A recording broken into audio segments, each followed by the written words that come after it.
All rise for the jury. Every now and then I come across a case that feels almost unbelievable, like something straight out of a crime thriller. The kind of case where I catch myself saying, no way that actually happened, more times than I can count. A case so shocking and heartbreaking, it leaves me wondering how a person could ever go that far. Welcome back to Justice 4. We're your hosts. I'm Jackie. And I'm Sam. She's mad at me. I'm a little okay. Let me explain. So she's sitting here like, oh, you guys will get it, but she's like, I need to figure out how to say this about this very specific part, and I don't know what we're talking about, and I'm just like, excuse me, what did you just say to me? Well, it's a perfect lead-in, because before we get started, I'm going to need to add an extra trigger warning because we are going to be discussing pregnancy-related trauma, and the content of this episode may be disturbing to some listeners, so please use discretion and take care of your well-being before deciding to listen. I'm not allowing Sam to do that. It's gonna probably get more graphic than normal. So, I mean, I very specifically have done some very graphic cases for you guys. I don't know this one technically, so I don't know if it's on the same level as those. I try to keep it from being too graphic, just the content itself is hard to discuss. Oh, I'm the asshole here. Is what you're saying. No. Okay, so now that we have thoroughly confused y'all and scared you a little bit, you ready? No. No. Right. Bobbi Jo Stinnett was born and raised in Graham, Missouri, a small rural town of about 200 people. Hell yeah. Bobbi Jo lived a normal small-town American life described as a bubbly, fun-loving kid who never got in trouble. And I was pretty surprised they had a high school in a town of less than 200. I figured it'd be like a K through 12, like a lot of our small mountain towns Or have. like go to another town over or something like that. Yeah. But Bobbi Jo attended Nordway Holt High School, and that is where she met Zeb Stinnett. Precious. Bobbi Jo and Zeb became inseparable once they began dating. After graduating high school in 2000, they got married and moved to the neighboring town of Skidmore. Now, this town was much larger. It had almost 300 people in it. God damn! Calm down. I know. So Skidmore is located about 100 miles north of Casey, Kansas City. Got it. I was Sorry. like, who's Casey? Sorry. Okay. Bobbi Jo started working at the Kawasaki manufacturing plant in the neighboring town of Maryville. So, because there wasn't a lot of jobs in there. So that was the next closest, like, larger town. Mm-hmm. It's not really a larger town, but it had jobs. But her real passion was rat terriers. She loved them. Got it. So Bobbi Jo and Zeb started Happy Haven Farms, where they raised rat terriers to sell and show. And Bobbi Jo became very involved in Facebook groups and other online forums for rat terriers, and a popular one she really enjoyed was called Ratter Chatter. Okay, that's really cute. But also, who decided to name them rat terriers? I have no idea. Somebody who hated tiny dogs. I think so. And it just stuck, I guess. So Ratter Chatter was a place to discuss upcoming dog shows or litters of puppies that would be available soon. So it's like a mixture of like showers and breeders and all of that. In the spring of 2004, 23-year-old Bobbi Jo announced that she was pregnant. And of course, this is like the early Facebook days. Mm-hmm. So her next step is she begins to share her journey online on Facebook as well as in the rat terrier groups. Like posting a picture every single day. Look at my baby bump today. I don't know if it was like that drastic, but like she shared her whole journey and she was so excited. But yes, one of those. There was girls I went to high school with that did that. Yeah. And that was not, what year are we in again? 2004. Okay, so this is years later. Yeah. Doing that. So maybe she did. Yeah. So, but this wasn't just an online group to her. These were her people. They weren't just strangers on the internet. She saw them at different shows, interacted with them every day online. Mm-hmm. Bobbi Jo and Zeb were over the moon when they found out they were going to be having a baby girl, and they picked out the name Victoria Jo. Hell yeah. So cute. I love the Jo continuation. I wonder why. Like, they're just like, oh, I just like it. I wonder... Probably like all the girls have like that middle name, or that's what her I'm mom thinking. probably does too. Mm-hmm. But I didn't ever see her mom's full name, just her first name. Bummer. In the fall of 2004, Bobbi Jo had begun posting about a litter of puppies that would be ready for purchase in December, and it was perfect that this litter of puppies would be gone just in time for her to focus on being a mom. Bobbi Jo was so excited to become a mom, and everyone in the family was just excitedly waiting to meet the newest member of the family. Mm-hmm. This is going to be a little bundle of joy. On December 15th, 2004, Bobbi Jo received a message from Darlene Fisher asking about one of the rat terriers that she had in the litter. Darlene told Bobbi Jo that she lived in Fairfax, Missouri, which really wasn't very far from Skidmore at all, like under an hour. Mm-hmm. And she could come over tomorrow to meet the puppies and pick one out. Since Bobbi Jo had actually met Darlene in person at a dog show and had interacted with her countless times on Ratter Chatter, she didn't even hesitate to say yes. Later that night, Bobbi Jo excitedly told Zeb and her mom Becky about Darlene coming to pick out a puppy. At this point, she was 8 months pregnant, so I can only imagine how hard it was to care for all these little puppies, getting everything ready, being so tired, keeping the house clean. Like, she was ready and done. I've never personally been pregnant, but I've definitely taken care of a few puppies all at the same time before, and that's exhausting. So being pregnant on top of it, I can't. And like the last month of your pregnancy, last 9 months, it feels like, and you're done. Yeah. You're done.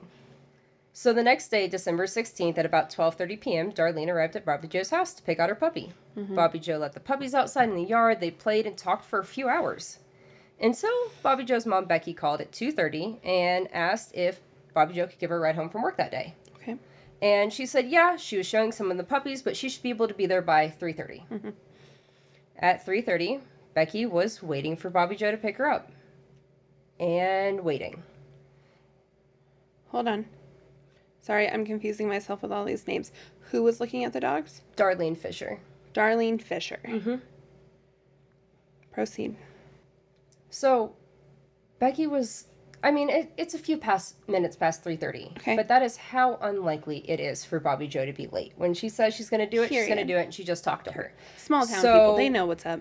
Becky wasn't messing around. She figured she'd just give her a call and make sure Bobbi Jo hadn't lost track of time. Yeah. Pregnancy brain is a real thing, apparently. Yeah, and she knew that she had someone at the house looking at the puppies. Yeah. So, like, her losing track of time was easy. Absolutely. But there was no answer. So she left a voicemail and said, hey, I'm just going to walk over to your house and we can go shopping from there. Because Bobbi Jo only lived a couple blocks from Becky's work. Okay. So Becky starts walking, and to her complete shock, when she gets to Bobbi Jo's house, the front door is wide open. Becky goes inside yelling her daughter's name as she goes through the house. When she walked into the dining room, she was met with a grisly scene that no mother should ever have to see. Bobbi Jo was laying on the floor in a pool of her own blood. Becky immediately called 911, telling them her daughter was 8 months pregnant. She needed medical assistance because it looked like her stomach had exploded. When paramedics arrived on scene, they immediately began taking life-saving measures while they transported Bobbi Jo to the hospital in Maryville. Unfortunately, Bobbi Jo would be pronounced dead shortly after arriving at the hospital, and there is now a homicide and a kidnapping. Fuck. So Zeb worked a few hours away. Oh, bummer. So it took him a while to get back to the house. And they were okay with him working so far away because Becky worked a couple blocks away. Mm-hmm. So even if he wasn't available, at least Becky could get to the house to, like, drive Bobbi Jo, or she could at least get to Becky to drive. Mm-hmm. So before we get into everything that happens, I need to talk to you about the state of Bobbi Jo when she arrived at the hospital. Oh, no. They sent a detective, like, right behind that ambulance, basically, to go and process her, take pictures, kind of get an idea.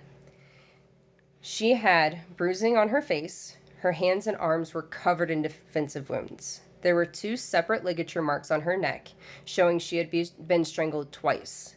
The cut on her lower abdomen was jagged and large, and just exactly what you would imagine.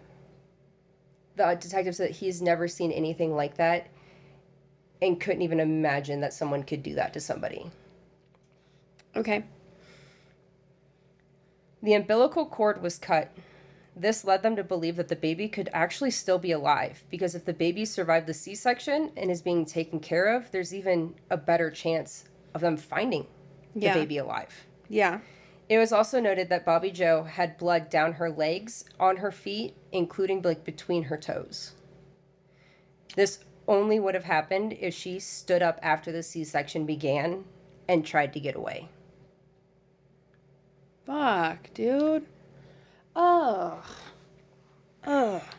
In one of her hands was a chunk of hair still gripped in it, Hell yeah, Bobbi proving Jo. how hard she tried to fight back and escape this horrific attack.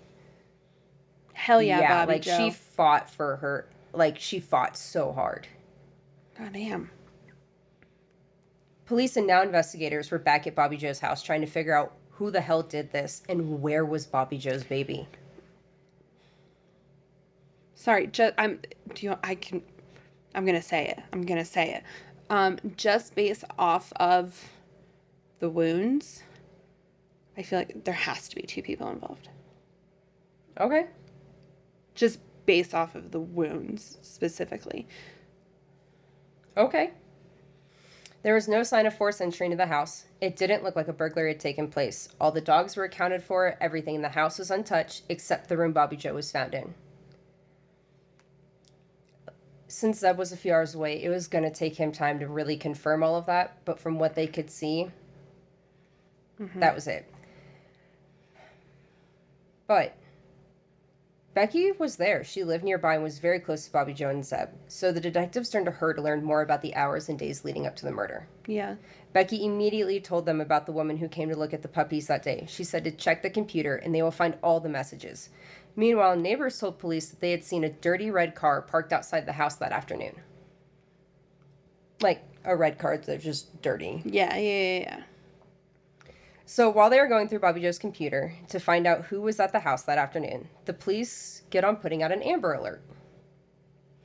Oh. Unfortunately, they get rejected because they don't have a description of the baby or the person who took the baby or a license plate, just a possible car description. Mm-hmm. They simply don't meet the criteria needed to put out this Amber Alert. And to no fault of the system, no one had thought of what to do if an unborn child is taken. But that wasn't going to stop these officers. They decided to reach out to Congressman Sam Graves to get it done. He said, "Give me 2 hours." Sam, being a man of his word, had it done in under 2 hours. The Amber Alert went out at 12:16 a.m. Not only that, but news... A.M.? Mm-hmm. Waking all these bitches up. Yeah, so this happened, they're thinking it happened about 2:30, between 2:30 and 3:30. Okay. In that window, about 2:30 to 3 after that phone call came in. So yeah, so they have been talking to police. They're on that computer. They're getting that Amber Alert out. Like, this is going. Good on that congressman, though. Yeah. Middle of the night. Hell yeah. Yeah, he was just like, nope, this is happening. Period. But the news of Bobbi Jo's murder and the baby being kidnapped was gaining a lot of media attention. I would say I would love to see what that Amber Alert looks like.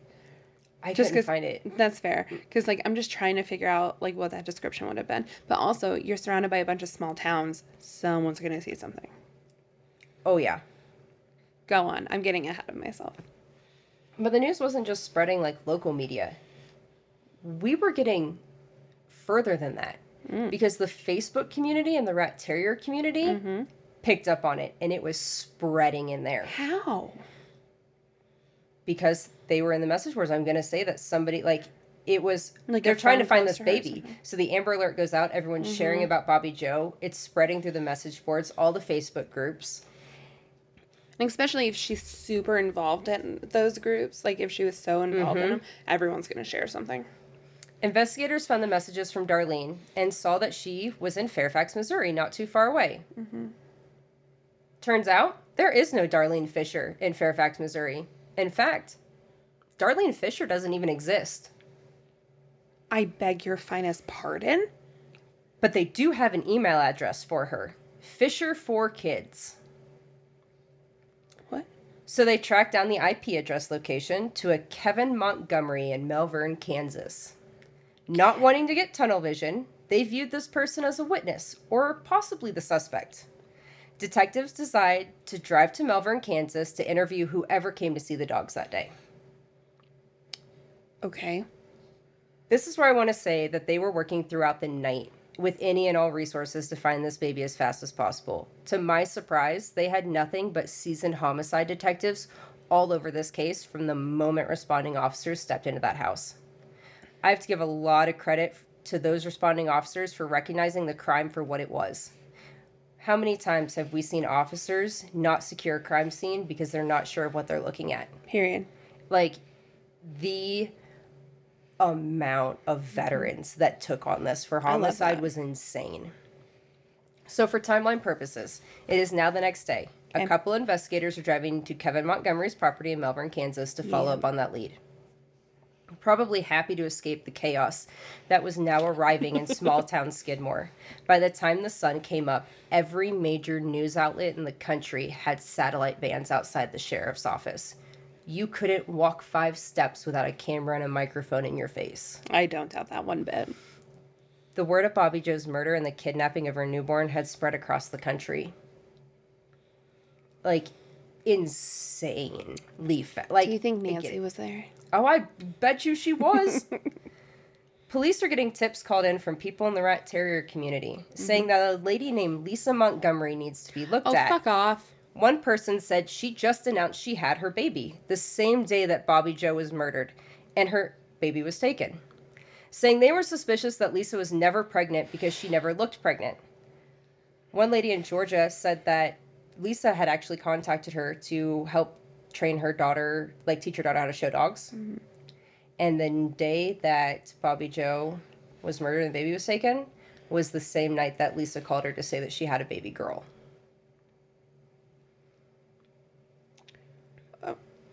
Another tip comes in telling police that Darlene Fisher's profile that is interacting with Bobbi Jo on Ratter Chatter is actually a woman named Lisa Montgomery, which is a name police are getting way too familiar with at this point. And when they looked into it, they quickly discovered that Lisa Montgomery is in fact married to the same Kevin Montgomery that the IP address belongs to. Like, what are the chances that 2 completely separate tips go to the same place? Like, these were coming, like, one was out of, like, Georgia and South Carolina on the Facebook communities, and the other one, the police grabbed from her IP address. Like, that was... And the investigators who were going to Melbourne to check out the Kevin Montgomery IP address were told about these tips on their way. Hell yeah. Yeah. So they were like, oh, let's go just see. And then they hear and they're like, hell yeah. Let's... Yeah, so at this French. point, the overall vibe has changed. Yeah. From, like, chasing a potential lead to this is most likely the suspect, and they are going to find their baby. Like, one detective, and I quote, he's all, oh, it was at that moment we knew we were going to get our baby. And I was like, that's so cute. Snaps.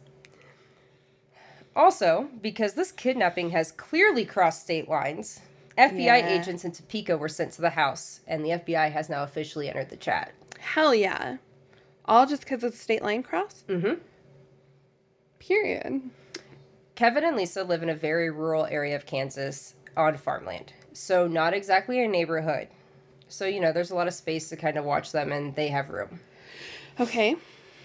Now armed with this new information, FBI and investigators decided to stake out the house and just watch before they approached. And what they saw absolutely shocked them. At first, they saw a dirty red car, just like the car described by Bobbi Jo's neighbors. Lovely. Then they realized Lisa and Kevin had just returned to the house. Kevin walked in the house, followed by Lisa, who was carrying a baby. Oh. 2 people. Just hold that.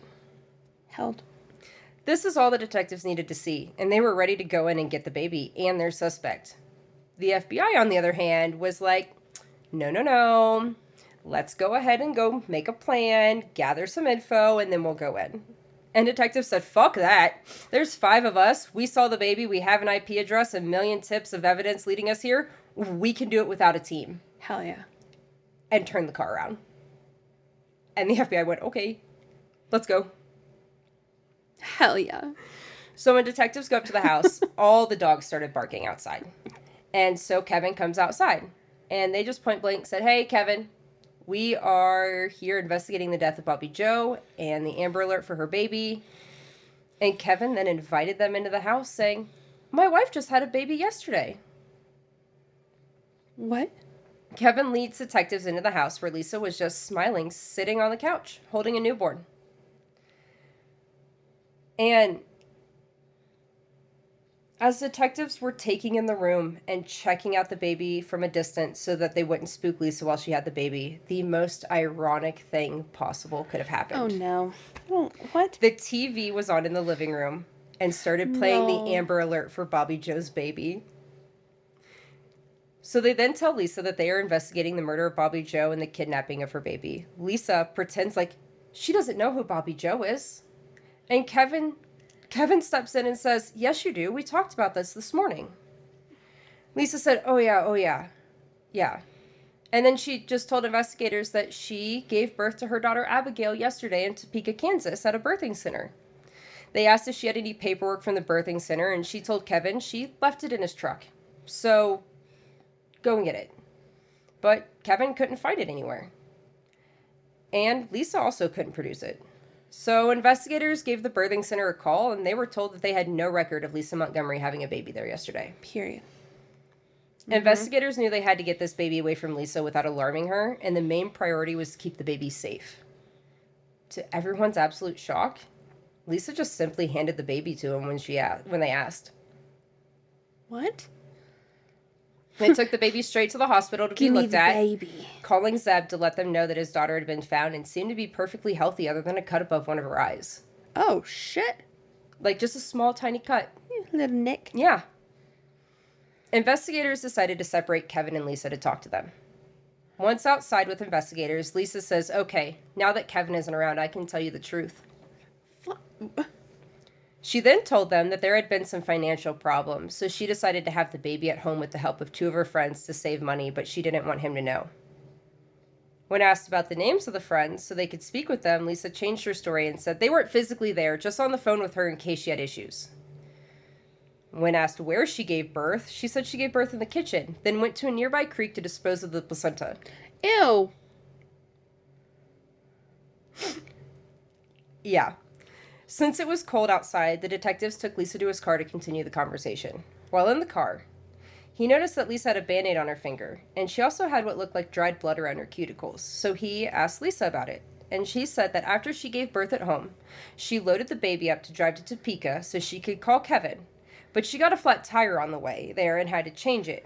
While doing so, she cut her finger. I'm sorry, she what?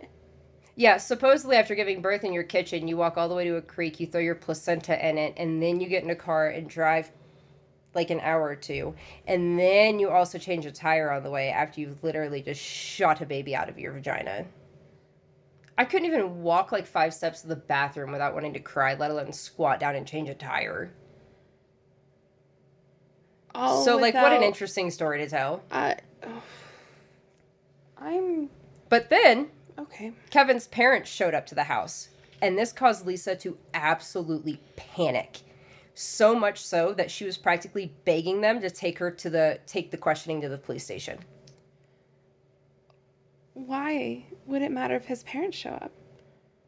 Jackie, why does it matter? Why does it matter if his parents show up? Well, let's keep going and you'll find out. Which detectives and FBI agents had zero issue with, so off to the station they went. Go. So December 17th, this is the day after Bobbi Jo's murder, Lisa is officially interrogated at her own request, oddly enough. Like, it's so weird, but we'll take it. She still continues to change her story over and over and over, denying left and right the emails, using the fake online name of Darlene Fisher, until she finally just admits that is Bobbi Jo's baby that you guys have. What?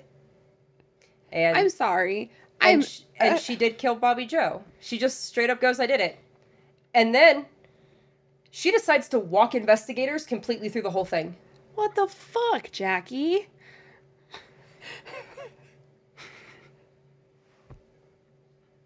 Okay. She told them that she brought everything she would need for the murder, including a rope and a knife to perform the C-section with, an infant carrier and clothes for the baby, as well as a nose sucker to clean the mucus for the baby, and clamps for the umbilical cord for after. She put it all in her trunk so no one would see it. Lisa then took back roads, avoiding any major roadways so she wouldn't be detected. Once she arrived at Bobbi Jo's, she acted normal for a few hours.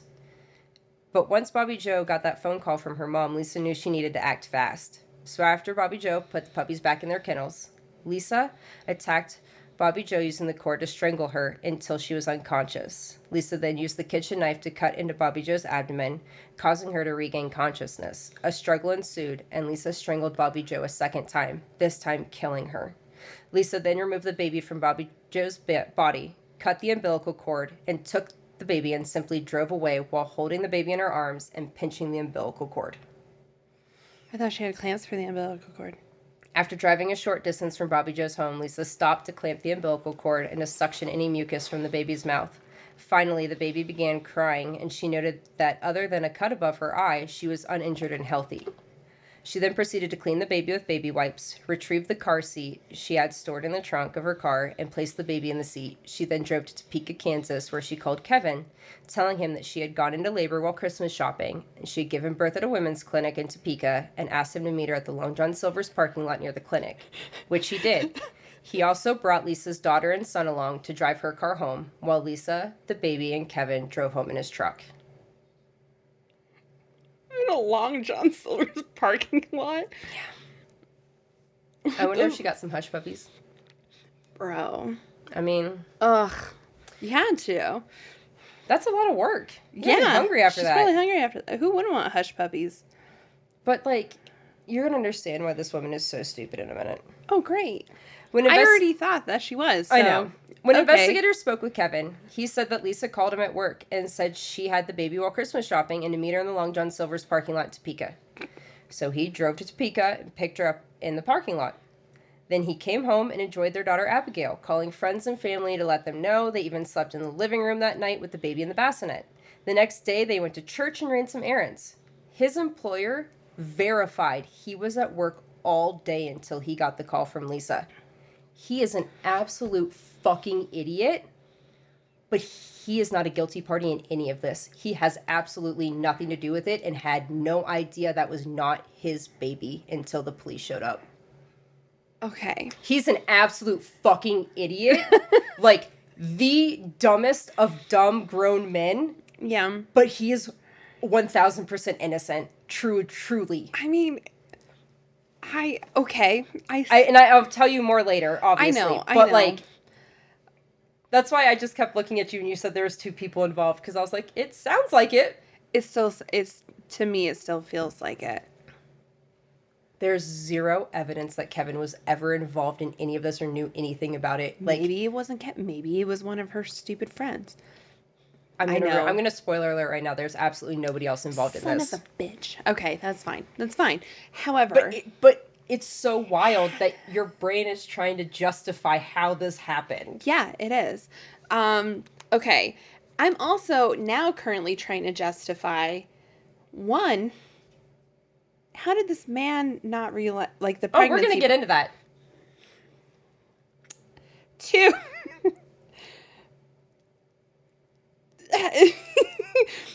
like, she just gave birth and they were like, okay, bye. Like, why wouldn't you piece together this stuff?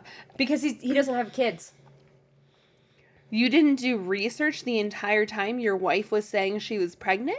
Well, and also, the more kids you have, the less amount of time they make you stay at the hospital. And what I haven't told you guys yet is that Lisa already has, well, you already know about 2 of her kids, but she has a total of 4 kids. So, What? Like, when you first have a kid, you have to stay for, like, 48 hours. And then your second kid, you only have to stay for, like, 24 hours. And then, like, after that, I think that by the time you get up in there, you can, like, leave that afternoon if you want. So, yeah, after a certain point, you don't have to stay as long because you know what you're doing. I don't necessarily agree with that. So... I never know what I'm doing. But also, like, Lisa's an idiot because she's had 4 kids and she's still telling these dumb, stupid stories. But like, how Kevin has manipulative is she to the point where this man was literally like, oh my God, we have a baby. Hold that for a second, okay? You're going to need that later. So, every part of Lisa's story was matched to a piece of evidence they found in Lisa's car. Bobbi Jo's house and Lisa's house. Still in Lisa's trunk was everything. The bloody knife, the rope with Bobbi Jo's hair still twisted around it, part of the umbilical cord, the blankets, and everything used to clean up the baby. There was even a sticky note with Bobbi Jo's address on it. It's like she didn't even try to hide it. Not only that, they found forged doctor's letters, a birth announcement, a disposable camera with pictures of Lisa and Bobbi Jo's baby, and fake ultrasounds at the house. Repeat that part for me again? Slower.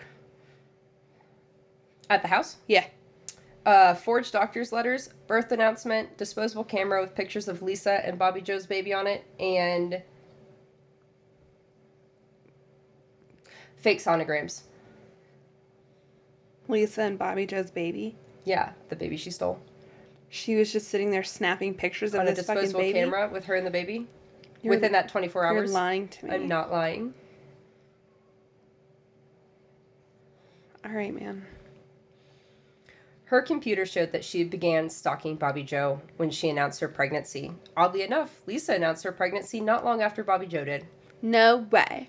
But we will get more into that in a moment. Oh, no. On her computer, she was researching how to perform a C-section, how to take care of the baby immediately after. And like I said, Lisa already had 4 kids, so she had a really good idea of what to do and how to handle a fresh newborn. Ew. After her confession, Lisa Montgomery was charged with kidnapping resulting in death. Period. It's an interesting charge. Wait. Why aren't they 2 separate charges? I don't know. Because I feel like, obviously, this is extremely premeditated. So it should be murder in the first degree as well as kidnapping. The charge was kidnapping resulting in death. And just remember, okay, it reminds me a lot of the Cassie Carly episode. Yeah. That hers was kidnapping. Resulting in death. Yes, but like. But that was actually her. And then there was another murder charge on top of it, wasn't it? No, hers was death. Like, hers was phrased differently to where it's not an actual murder charge because they can't, in his case, they can't prove that he murdered her. He just kidnapped her and that resulted in her death. This, they can prove they murdered, but it's like the only way they can charge this. The defense tries to challenge it later, saying that it should actually be murder. Yeah. Resulting in kidnapping. But it stays this way. So, yes. It doesn't make sense at all. It should be 2 separate charges. Yes. Go on before I get upset. Yes. So, why did Lisa go through such extreme lengths to get a baby? Yeah. If she already had given birth to 4 kids. And to give y'all all of those answers, we have to head to trial. Yes, there was still a whole last trial, even though she confessed and walked them through it all. That happens frequently, yeah. With trial set to begin October 4th, 2007.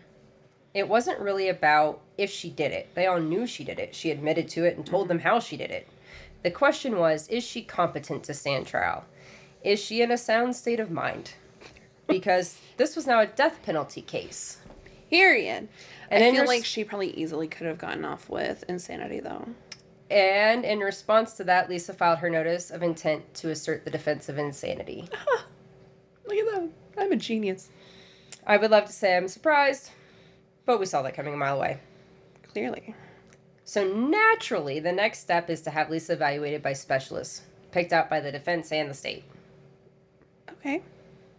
You know. Like 2 separate, or like they yeah, came like the together? defense has a couple and the state has a couple.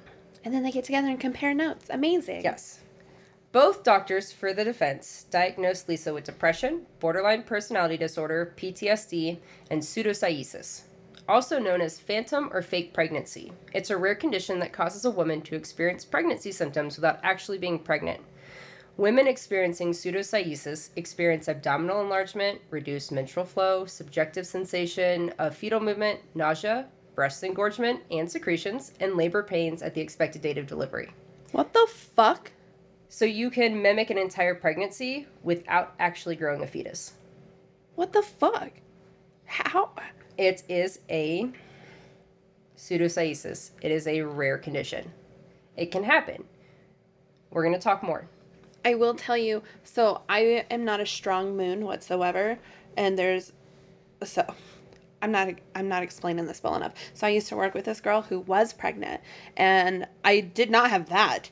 Thank God. You have sympathy labor pains? I did. I had sympathy pregnancy stuff with her. Like, I would text her in the morning and be like, I know you're not feeling well today. I hope you have a great day.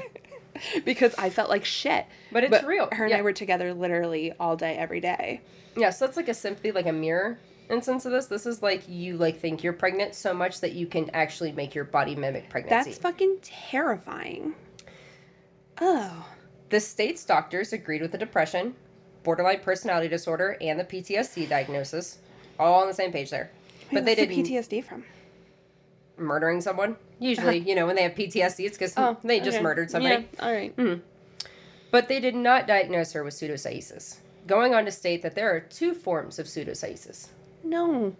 The No. first condition is which a woman sincerely believes that she is pregnant, but she is not mentally ill and does not have delusions.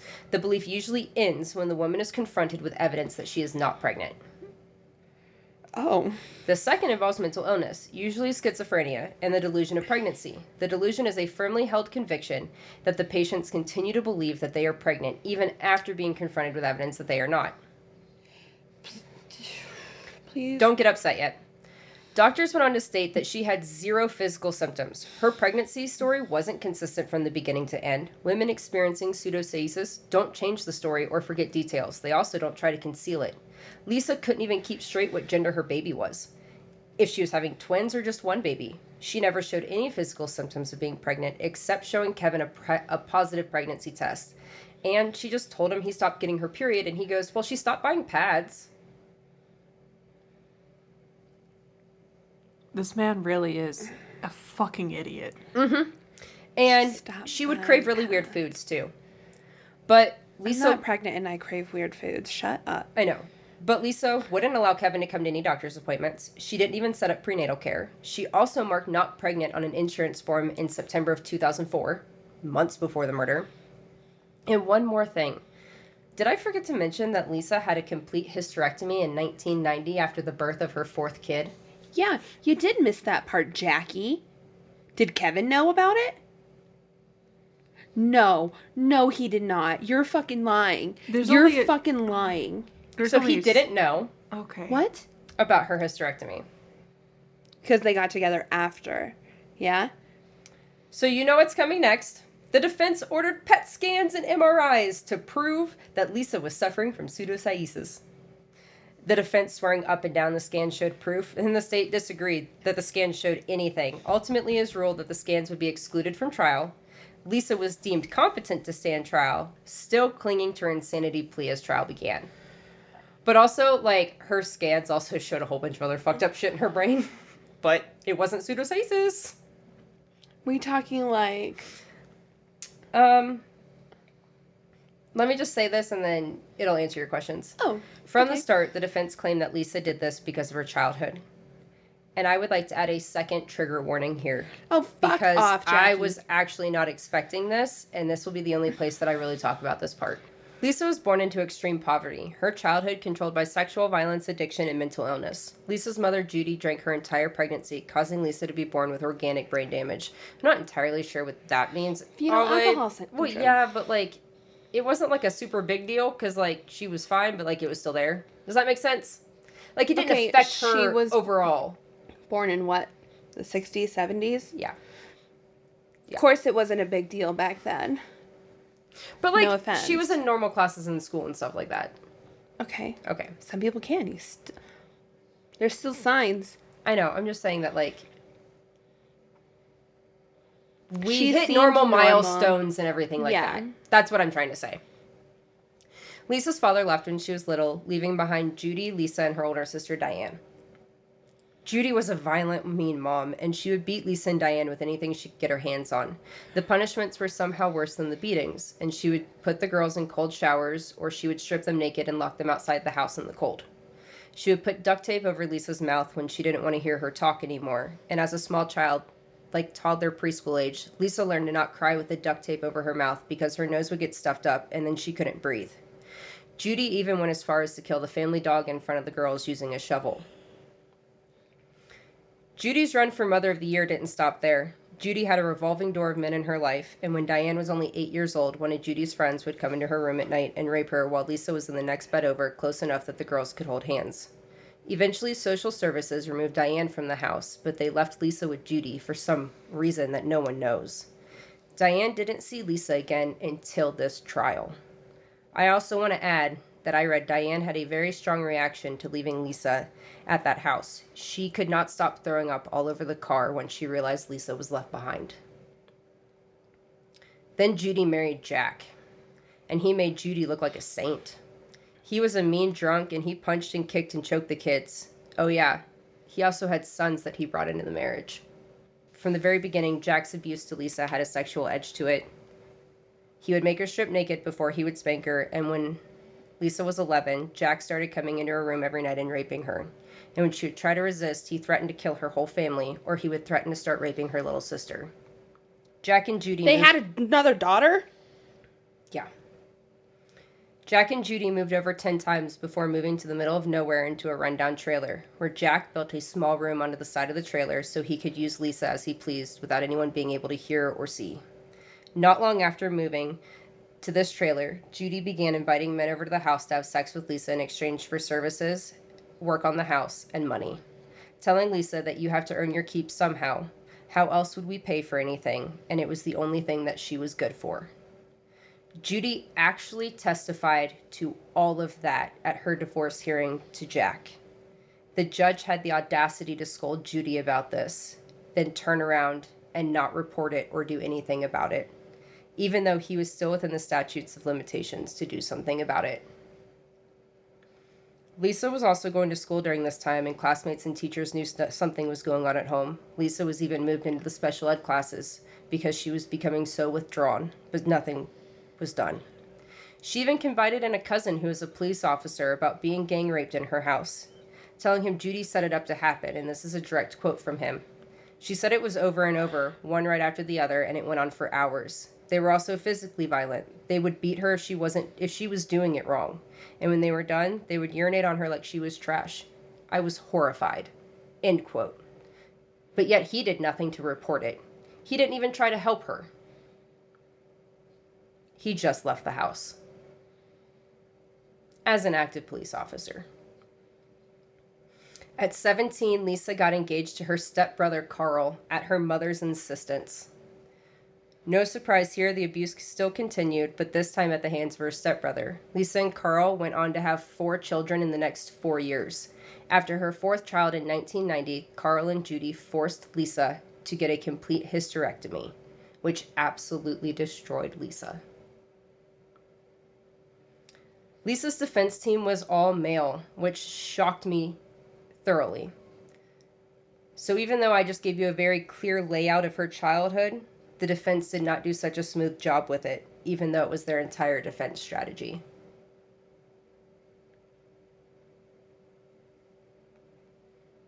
I'm completely speechless. Yeah. And I had to condense and summarize that and make that was the least graphic version I could give you guys compared to what I read.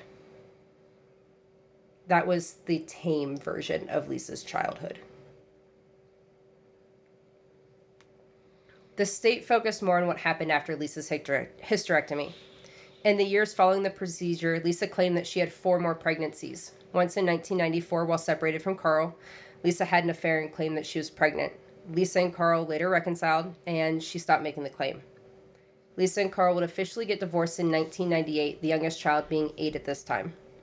In 2000, before Lisa and Kevin were married, she told him that she was pregnant and intended to have an abortion. Kevin gave her $40, and the pregnancy was never mentioned again. In 2002, Lisa told her friends and family that she was pregnant again. Although she said that she was receiving prenatal care from her physician, she would not allow Kevin to attend the appointments. Her physician testified that he had treated Lisa for ankle pain and a cold, but he had never provided her any prenatal care, despite Lisa's claims to the contrary. When the alleged due date passed, Lisa told Kevin that the baby had died and she donated its body to science before he could see it. Which brings us to the spring of 2004, when she told everyone that she was pregnant and that she was due in December. Throughout the fall of 2004, Lisa was involved in a custody dispute with Carl. He knew that Lisa was unable to become pregnant and that she was again claiming that she was pregnant. He and his wife sent emails to Lisa telling her that they planned to expose her deception and use it against her in the custody proceedings. Lisa simply responded that she would prove them wrong. Just days before the murder and kidnapping on December 10th, 2004, Carl filed a motion for change of custody of the 2 minor children who lived with Lisa at the time. Right about this time, Kevin was getting fed up with Lisa not letting him attend doctor's appointments, so he was like, "I'm going to your appointment on December 17th. But then Lisa magically had a baby to show Kevin before that doctor's appointment. Not only that, but she had also been texting friends and family members in the week leading up to the murder saying, "If I don't have this baby by Monday, they're going to induce me by Wednesday." So Lisa knew she had to have a baby in her possession by December 17th, or everything would come crashing down. Her custody hearing, her marriage, all of it. I can't say there's been many times on this podcast that I have been speechless for as long as I just was. But yeah.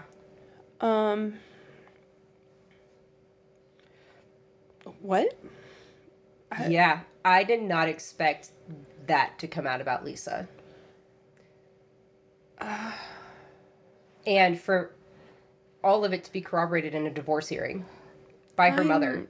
I have to wonder if maybe during those 4 pregnancies, she was maybe not abused as badly. So maybe it started becoming a defense. Like, no, I'm pregnant, please. It's also I get into a little bit more about the attention and how she's treated and what happens when she's pregnant, but you also have to go back to her mom telling her it's the only thing she's good for. Yeah. Mm-hmm. We definitely have a lot of mental here. Like, we are not thinking.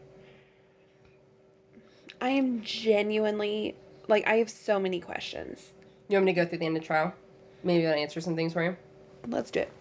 Prosecutors were going hard on Lisa malingering her pseudocyesis diagnosis, stating that Lisa was not delusional. Experts testified a delusion of pregnancy would be consistent. She would tell the same story. After she confessed and was in custody, she changed her story again, this time claiming that her brother was with her at Bobbi Jo's home, even after it was determined that her brother could not have been with her at the time of the kidnapping.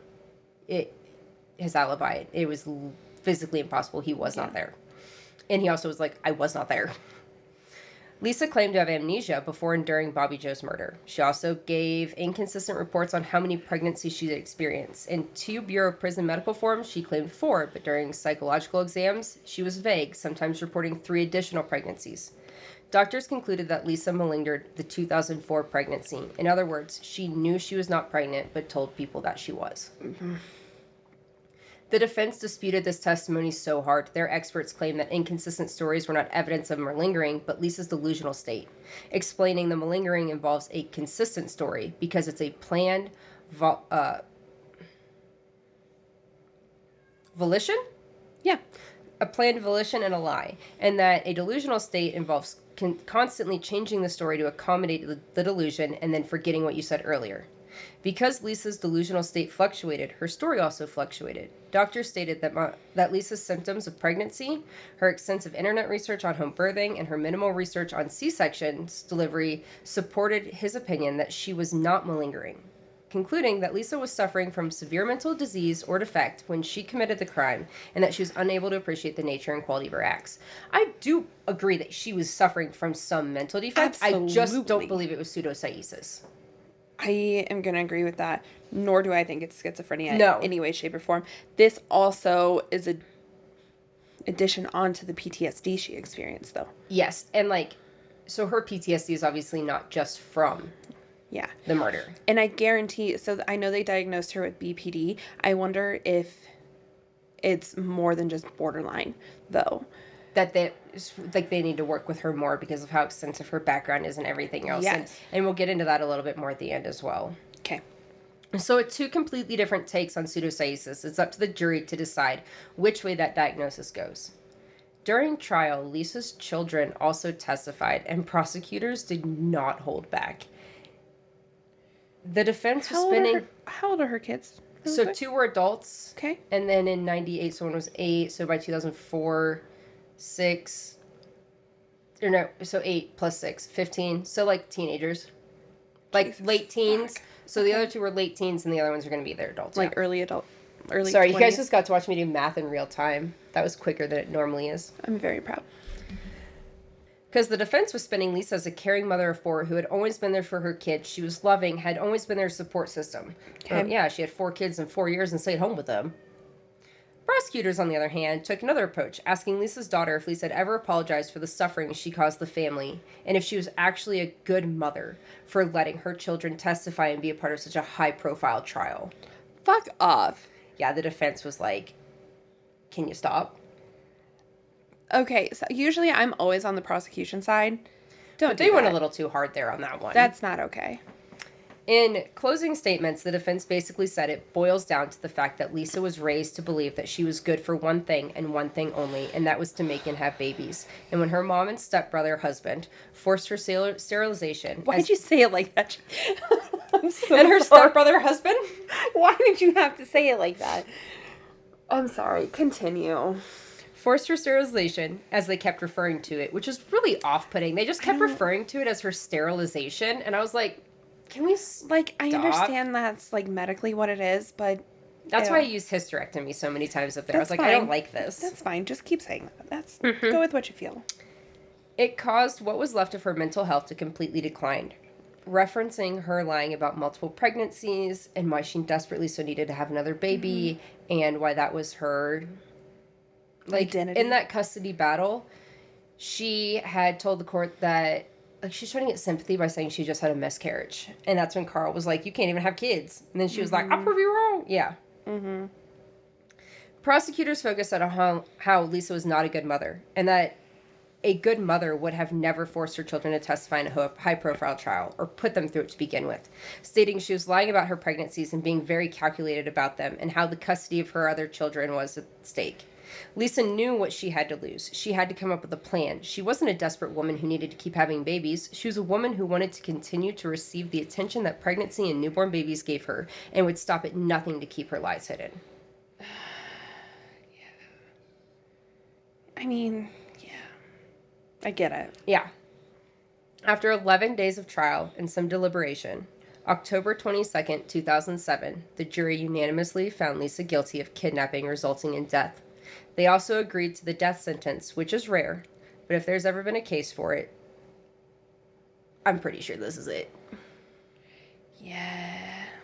Lisa wouldn't be sentenced to death until April 4th of 2008. Wow. Of course, Lisa would go on to... It took him like 7 months Yeah, to it took that sentence judge her? a minute to sentence her. I think he really had to go through everything, and I understand why. I mean, yeah, especially because he probably was going through her background and being like, is this... Yeah, what I we think should he do? probably really had to... I'm wondering if he knew the extent of her background before trial and then found it out at trial and needed to take some really time to make sure that this was really where we were sitting still. Yeah. Of course, Lisa would go on to appeal her conviction and her death sentence, and her appeals would all be denied. The biggest part in the appeals were the charge itself. That the defense I was still saying that agree it with should that. have been murder Yeah. resulting in kidnapping, not kidnapping resulting in murder or death. I think it still should have been 2 separate charges. Yes, and so they claim that because they did not charge her under the correct law, that she shouldn't have been charged at all, and, like, it shouldn't have gone through, and blah, blah, blah, but the judge was like, no. All right, man. Okay. Lisa was scheduled for execution on December 8th, 2020. But then her attorney got COVID, so they tried to reschedule the execution for January 12th, 2021. Okay. Just a little over a month later. But a judge decided that they couldn't do that with the current status of the courts during COVID. And the Court of Appeals actually ended up overruling that judge on January 1st and reinstated her execution for January 12th. Holy shit. Leading up to... I didn't put this in here, but I decided I want to add it because of what we talked about. Leading up to her execution, there was multiple bids for stays on her. And she actually had Multiple what? like, bids for a stay to, like, have her execution just, Stay like, of not... execution. Yeah. A stay of execution, okay. yeah. She put multiple in to the Biden administration. She was actually... had a little circle on her calendar marked for something that he was supposed to do with execution dates. Oh, shit. Okay. Yeah. Her attorneys actually considered taking her off all of her meds to make her truly go crazy to stop her execution, but they decided they didn't want to do that to her. Lisa was put on suicide watch in the months leading up to her execution because her reaction to how everybody else was taking it was so hard. She had actually, once medicated and stable and in a healthier environment, did very well in prison. She had a lot of friends and inmates who cared about her. She had relationship with her grandchildren and her children. Through it, she would make them things and other stuff, and she actually, everything at the end of it seemed very wholesome for her, and I feel so weird saying that, but like, she was so concerned about how all the other women in the prison were taking her execution more than she was concerned about her.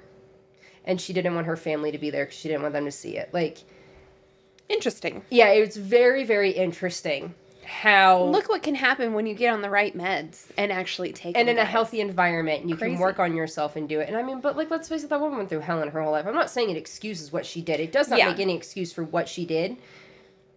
But like, it's nice that she... It's not nice that she had peace in her life eventually, but the woman kind of deserved a little peace in her life after that childhood. Like, Even if it was I'm in torn prison. on it. I'm torn on it. You know what I Yes. mean? Yes. It's a very mixed feeling. Yep. Because horrible what you did. Yes. Doesn't excuse, but ugh. Anyway, I'm moving on, sorry. On January 13th, 2021, Lisa Montgomery became the first female federal prison executed in 67 years. Prisoner. Only 3 other women have been executed by the federal government ever. Mary Surratt was hung in 1865, Ethel Rosenberg by electric chair in 1953, Ooh. and Bonnie Heady by gas chamber, also in 1953. Interesting. All of them have different forms of... I kind of want to do episodes on them, though, because I have never heard any of those names, and now I'm intrigued. I'm also very intrigued because I also Yeah. thought there was a lot more. So that's just federal. It's federal, not state. Okay. Yeah, state's a whole I different don't know. ballgame. My mind is still thinking there's other ones that were federal, though. But those are just women.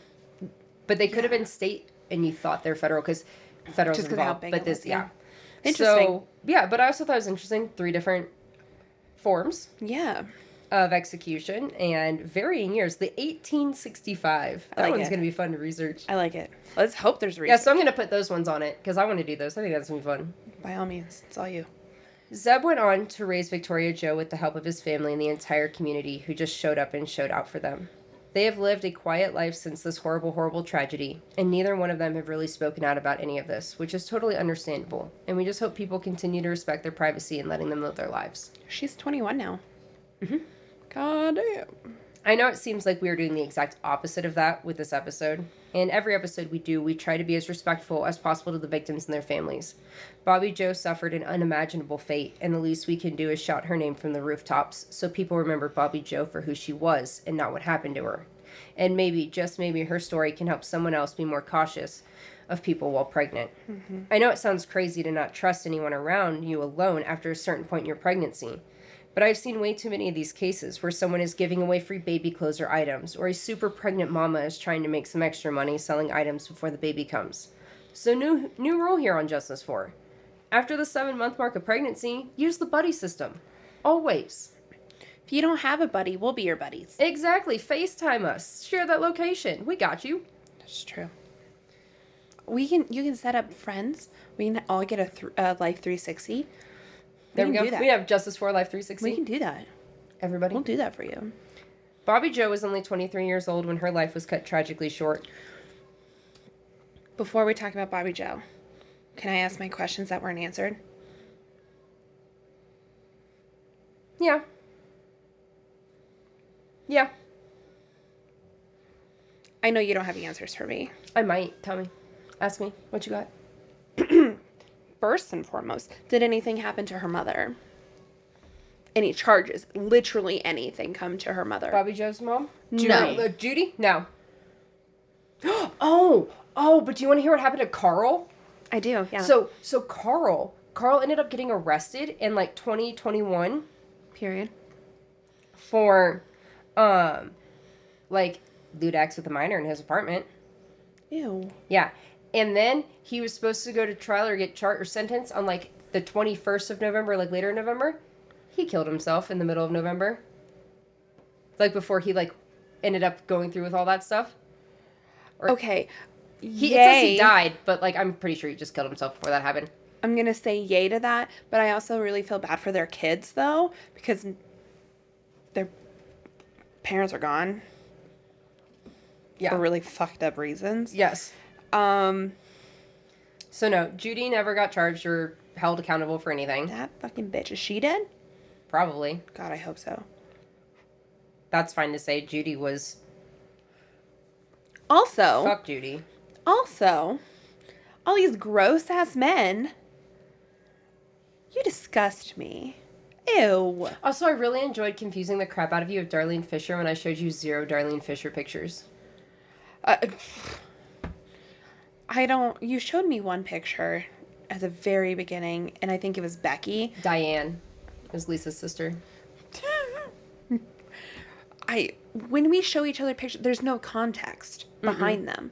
So we just have to guess. No, later. except for she accidentally saw the execution one, and I was really upset about it. She went by it so fast, but I looked at her and I was like, I seen it. We had a good moment there. But What other questions?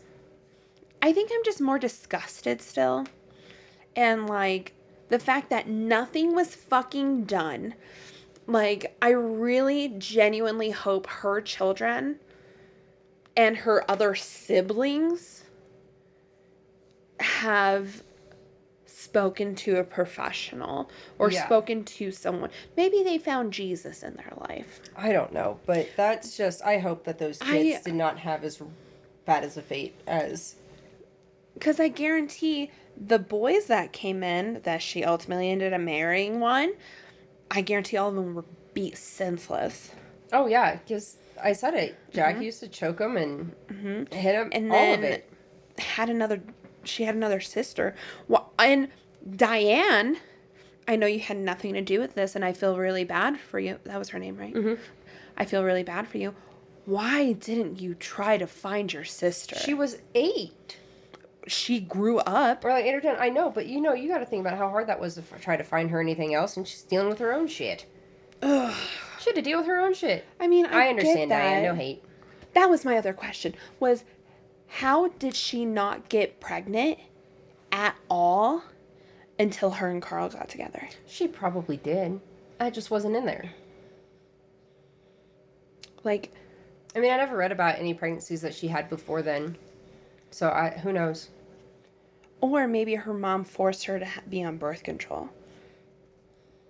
Could be a thing. Because everything was happening to her, and she'd be like, here's my pill, pop. Yeah, I could see that. Ew. Yeah. God, I hate people. Yeah. I fucking hate people. Don't do that. Be better.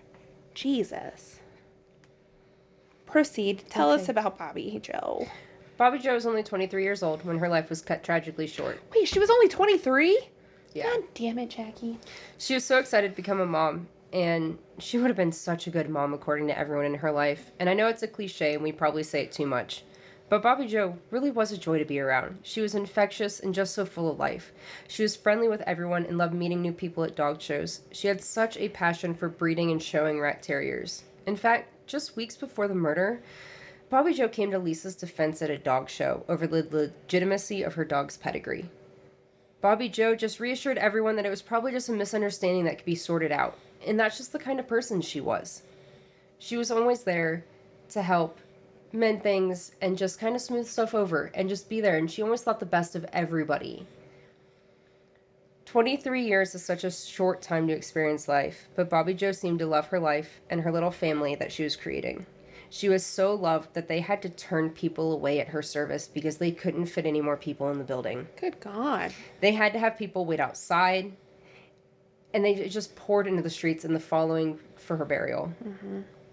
There were some attendees that were so distraught at her funeral that they had to be helped out so they could compose themselves in order to come back in. Oh my God. Before we get to justice, I want to share one last little sweet story. Okay. That I heard about the detectives that worked incredibly hard to find Victoria Jo. Hell yeah. When her high school graduation came around, a detective reached out to Zeb and asked if they could come to her graduation party and officially meet her. They didn't want to impose. They didn't want to make it about them or make it weird. So they were like, we get it if you don't want to. Zeb and Victoria loved the idea so much, they invited them to the graduation itself. Aww. And made sure that they were in pictures and a part of the family. They got to be at the party, and they just really got to meet her and just finally, have that moment. And I just thought that was just absolutely so sweet. That is super sweet. And that the fact that the detectives, they were like, we waited a really long time for that. I was like, oh, they just, gave them their, space, even, in a small town. You know what I mean? Like, that's just so, like, I just thought that was... That's very sweet. I'm Yeah. a little surprised that they didn't, like, that Zeb and Victoria didn't reach out to them before. Yeah. But maybe they were just trying to move on You know, with men life. are weird. Yeah. You know, men are awkward and Yeah. weird. Like, a Men are mom strange. totally would have. Yeah. Like, bake some cookies or some For shit. sure. Like, men are just fucking weird. They're like, I don't know what to do with my hands now. Pretty much. You know? Yeah. So, jury. Did we get justice? Yes. We definitely got justice for once, and I absolutely don't have any issue with how any of this went. They were quick, Same. they were efficient, they were effective. They had that Period. baby within like 24 hours. Hell like yeah. 36 hours, I want to say. Trial They had was the quick and FBI speedy. being We had like, oh. execution. We had the FBI. I mean, I don't think I've ever seen a more efficient ran case. Yeah. Have zero complaints on any of it. I have some complaints. Other than the charge. But I have some complaints. But that's neither But, here like- nor there. yeah. And technically not to do with Lisa. The current detectives that handled Bobbi Jo's case did fantastic. Yes. A+. Gold star. You have anything else? I have a lot, but I'm not going to say it. Would you agree we got justice? We got justice for Bobbi Jo. We did. 100%. 100% We got justice for Bobbi Jo and Victoria Jo and Zeb. Zeb. Did Zeb get remarried? No. Good for him. High school sweethearts. Yeah. Precious. Kind of had to raise a kid on his own. And, I mean, becoming a widow and a father in the same moment is really tough. He still so- deserves happiness and love, though. He does. I hope he found it eventually. I hope he did too. I didn't really try to dig too much on them or anything. Yeah. I didn't even tell you all I where they wouldn't. live now. Yeah, I just I want to wouldn't. kind of leave it out. I put her name in here, which is more than some things have done. Mm-hmm. But there's also a couple like documentaries, like episodes on it and stuff that have it in there. So, if you or anyone you know is experiencing domestic violence, there is help out there. You can call 800-799-7233 or text BEGIN to 88788, and both are available 24/7. And excellent options. Also, if you witness or suspect a child is being abused, there are resources out there to help. To make a report, call or text BEGIN to 800-422-4453, and help is available 24/7. And those are also on our website under our resource tab, where we have all of our resources that we use at the end of this episode, Yes. along with, shameless plug, our merch. We released Our our merch. Unfortunately line. If you haven't seen it already. We did release an Unfortunately line, and I used Unfortunately like 8 times in this episode. I don't know how many times, but yeah. And you can submit a case on there, so if you have something that you don't want to research and you want us to tell you about, go Yep. ahead and submit it on there. Yep. Make sure you're like, follow, subscribe to everything: YouTube, TikTok, Instagram, Facebook. All of the places. All of the places, because All we of have the stuff places. everywhere that goes out. We do. We started really posting on YouTube too, so look for those. We do like polls and pictures and other stuff, so check that out also. Yeah. Yeah. If you happen to be pregnant, just know you're in a very vulnerable state right now, mentally, physically, emotionally. Please have someone you trust with you at all times if you can. Yeah, Or send us your Life 360. We got you. we got you. We're essentially armchair detectives. We got you. Yes. All right, that's all I got today. I'm going to have a bad day now. I'm sorry. I hope you guys have a great day. Have a And better day than what I'm going to have. We will see you next week for a much more tame episode. Bro, I'm going to blow your mind. It's going to be amazing. I'm so excited for next week's episode. I'm really excited to hear it. I'm about to go hear it right now. Yeah. So, have Haha, a before lovely you day. do. Huh? I said haha before you do. Have a lovely day. Have a lovely week. Go buy some merch. Go hang out with people you love. I don't know what I'm saying. Have a good one, you guys. We'll see you next week. Okay. Love you. Bye.